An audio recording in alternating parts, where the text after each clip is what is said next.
Hello friends, welcome to Smile Talk paramedical channel. Friends, ಈಗಾಗಲೇ paramedical board ವತಿಯಿಂದ good ನ್ಯೂಸನ್ನು ಕೊಟ್ಟಿದ್ದಾರೆ. ಪ್ಯಾರಾಮೆಡಿಕಲ್ ವಿದ್ಯಾರ್ಥಿಗಳಿಗೆ, ಅಪ್ಲಿಕೇಶನ್ ಹಾಕಿರುವಂಥ ವಿದ್ಯಾರ್ಥಿಗಳಿಗೆ ರ್ಯಾಂಕ್ ನಂಬರ್ಗಳನ್ನು ರಿಲೀಸ್ ಮಾಡಿದ್ದಾರೆ. ಆದರೆ ನಮ್ಮ JNM ನರ್ಸಿಂಗ್ ಬೋರ್ಡು ಎಲ್ಲನೂ ಅಡ್ವಾನ್ಸ್ ಆಗಿ ಮಾಡಿತ್ತು.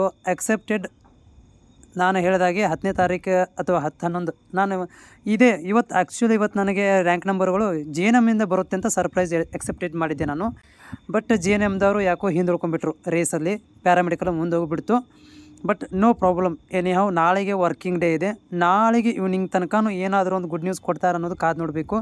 But as per the paramedical ಬೋರ್ಡ್ನವರು ನನಗೆ ಹೇಳಿದ ಹಾಗೆ 10ನೇ ತಾರೀಕಿನ ನಂತರ, ನಾನು ಎಕ್ಸೆಪ್ಟ್ ಮಾಡಿದ್ದೆ 10ನೇ ತಾರೀಕು ಅಂತೇಳಿ, 10ನೇ ತಾರೀಕಿನ ನಂತರ ನಾವು ಅಪ್ಡೇಟ್ ಮಾಡ್ತೀವಿ ಅಂತ ನನಗೆ ಅಲ್ಲಿರುವಂಥ ಒಂದು ಅಭ್ಯರ್ಥಿಗಳು ನಮ್ಮ ಮಾಹಿತಿಯನ್ನು ಕೊಟ್ಟಿದ್ದರು. ಅದಕ್ಕೆ ತಕ್ಕಂತೆ ನಾನು ಲೈವಲ್ಲಿ ಬಂದಾಗ ಕೂಡ ನಿಮಗೆ ಹೇಳಿದ್ದೆ ಏನಂತಂದರೆ 10ನೇ ತಾರೀಕು ಏನಾರು ಒಂದು ಅಪ್ಡೇಟ್ ಆಗುತ್ತೆ ನೋಡಿರಿ ಅಂತ ಹೇಳಿದ್ದೆ.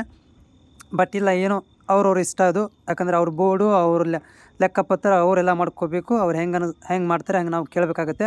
ಬಟ್ ಸೂನ್ ಅಪ್ಡೇಟ್ ಆಗುತ್ತೆ. ಓಕೆ, ಸೊ ಪ್ಯಾರಾಮೆಡಿಕಲ್ ಆಗಿದೆ ಅಂದಮೇಲೆ ಡೆಫಿನೆಟಾಗಿ ಇದನ್ನು ಕೂಡ in case of Saturday Sunday working ಇದಿರಲಿಲ್ಲ ಅಂದರೆ, ಹಾಲಿಡೇ ಇರಲಿಲ್ಲ ಅಂತಂದರೆ ಸೊ ತುಂಬ ಈಸಿಯಾಗಿರೋದು. ಈಗ ಏನಾಗಿದೆ ಅಂದರೆ ಸೆಕೆಂಡ್ ಸ್ಯಾಟರ್ಡೆ, ಸಂಡೇ, ಮಂಡೇ 3 ದಿನ ಗೌರ್ಮೆಂಟ್ ಹಾಲಿಡೇ ಬಂದಿರೋದ್ರಿಂದ ಸೊ ಇದರಿಂದ ಏನಾದರೂ ಪ್ರಾಬ್ಲಮ್ ಆಗ್ಬೋದು ಅಷ್ಟೇ. ನಾಳೆಗೆ ಸಂಜೆ ತನಕ ಅಪ್ಲೋಡ್ ಮಾಡಿದರೆ ಅಂದರೆ ರ್ಯಾಂಕ್ ಲಿಸ್ಟ್ಗಳನ್ನು ಕೊಟ್ಟರೆ ತುಂಬ ಒಳ್ಳೆಯದು JNM ನರ್ಸಿಂಗ್ ಬೋರ್ಡ್ದು. ಇನ್ ಕೇಸ್ ಆಫ್ ನಾಳೆಗೆ ಏನಾದ್ರು ಅಪ್ಡೇಟ್ ಆಗಲಿಲ್ಲ ಅಂತಂದರೆ 17ನೇ ತಾರೀಕು ತನಕ ಏನು ಮಾಡೋಕ್ಕಾಗೋದಿಲ್ಲ. ಯಾಕಂದರೆ ನಡುಕೆ ಮಧ್ಯದಲ್ಲಿ ಎಲ್ಲ ಗೌರ್ಮೆಂಟ್ ರಜೆ ಇದೆ. ಸೊ 3 ದಿನ ಗೌರ್ಮೆಂಟ್ ರಜೆ ಹೋಗೋದ್ರಿಂದ 17, 18, 19 ಈ ಮಧ್ಯದಲ್ಲಿ ಏನಾದರೂ ಒಂದು ಗುಡ್ ನ್ಯೂಸನ್ನು ಕೊಡ್ಬೋದು. ಇಲ್ಲಪ್ಪ ಅಂದರೆ ನಾಳೆ ಈವ್ನಿಂಗ್ಗೆ ಗುಡ್ ನ್ಯೂಸ್ ಬರ್ಬೋದು.